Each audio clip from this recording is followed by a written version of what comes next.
Hello everyone, good morning. দেখো, এই ভিডিওটাতে আমি আমার মায়ের শেষ কাজের কিছু ভিডিও বলতে পারো বা শেষ কাজের কিছু মুহূর্ত তোমাদের সাথে শেয়ার করছি। তো দেখো, এটা হচ্ছে আমার বাড়িতে, মানে আমার শ্বশুর বাড়িতে যেটা আমি করেছিলাম 4 দিনে কাজ, সেটার কিছু ভিডিও।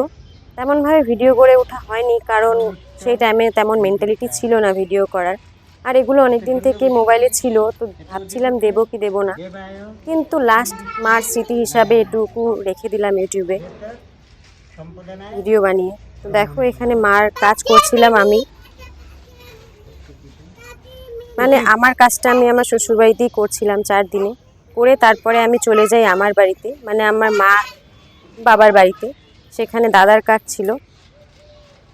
তো 4 দিন পর্যন্ত তো আমি আমার বাড়ি থেকে যেতে পারিনি ওখানে।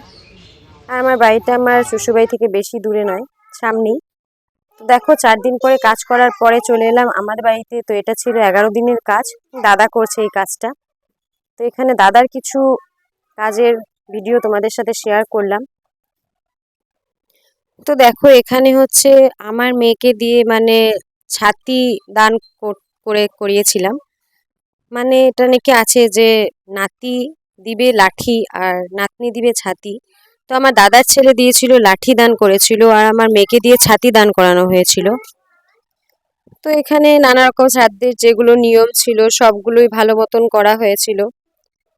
তো ইউটিউব করে মোটামুটি 2-3 বছর হয়ে গেল, তো ভাবিনি যে এই টাইপের ভিডিও কোনোদিন পোস্ট করব, না করেও পারলাম না।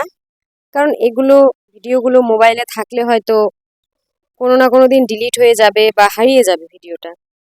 আর যেটা নাকি আমি একদমই চাই না যে এই ভিডিওগুলো বা লাস্ট মার কিছু স্মৃতি আমার জীবন থেকে চলে যাক। মা তো চলে গেছে, লাস্ট এই স্মৃতিটুকুও চলে যাক, সেটাও চাই না।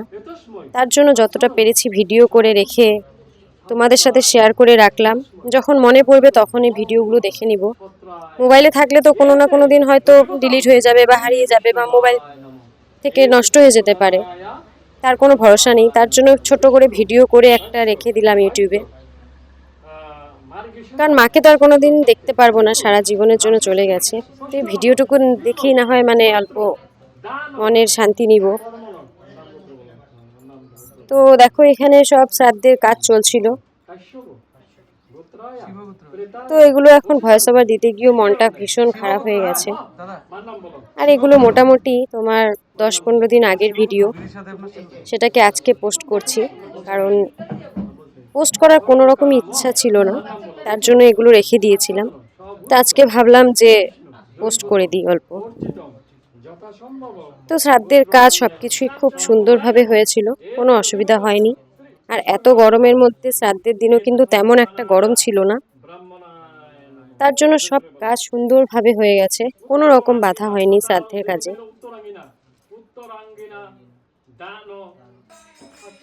তো দিনের বেলা শ্রাদ্ধের পর রাতে এখানে কীর্তন দেওয়া হয়েছিল ঘরে।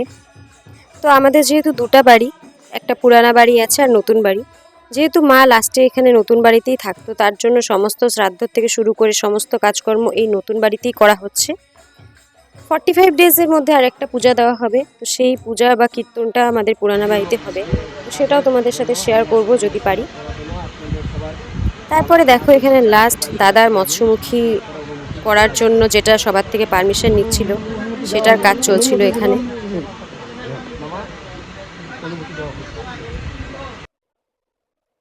তারপরে রাতেরবেলা এটা রাতের কিছু ভিডিও তোমাদের সাথে শেয়ার করলাম, যেখানে নাকি আমাদের রিলেটিভ সবাই ছিল, বাড়িতে এসেছিল। ঘরটা অনেক ভরা ভরা হয়ে গেছিল। তারপরে আবার সবাই চলে যাওয়ার পরে ঘরটা একদম ফাঁকা হয়ে গেছে। সেই ঘরে এখন আমি যে কিভাবে যাব সেটাই বুঝতে পারছি না। তো এখানে দেখো, সবাই আমাদের রিলেটিভ জলপাইগুড়ি থেকে এসেছিল, কাকু কাকিমুনি, তারপরে হচ্ছে দাদা বৌদি, সবাই এসেছিল। তো ওরা 2-3 দিন থেকে তারপরের দিন চলে যাবে, কারণ সবাই সবার কাজে ব্যস্ত। যেতে তো হবেই সবাইকে, কতদিন আর এসে সবাই থাকবে। যাই হোক, যে কয়দিন সবাই ছিল ঘরটা অনেক ভরা ভরা ছিল, কিন্তু সবাই চলে যাওয়ার পর কিন্তু ঘর একদম খালি হয়ে গেছে। তো বাবা দাদা সবাই মানে খুব মানে একা হয়ে গেছে। আমারও বাড়িতে যেতে খুব একটা এখন ইচ্ছে যায় না, কারণ কার জন্য যাব, মাই নেই তো কার জন্য যাব। যাই হোক, সবাইকে একদিন বিদায় নিতেই হবে, এটা ভেবেই মনকে সান্ত্বনা দিচ্ছি আপাতত। তো চলো, ভিডিওটা এখানেই শেষ করছি। তোমাদের সাথে দেখা হবে নতুন একটা ভিডিও নিয়ে। জানি না কীভাবে ভিডিও করব ভালো করে, মানে মনটা একদম নেই ভিডিও করার। যাই হোক, চলো আজকের মতন এখানেই শেষ করছি ভিডিওটা। Bye bye. আর তোমরা যারা নতুন ভিডিও দেখছো, আমাকে প্লিজ সাপোর্ট করে দিও এই চ্যানেলটাকে, কারণ আমার আগের চ্যানেলটা নষ্ট হয়ে গেছে আমার কিছু নিজের দোষের জন্য। সেটা নিয়ে তোমাদের সাথে পরে কথা বলবো। আপাতত bye bye and thank you for watching.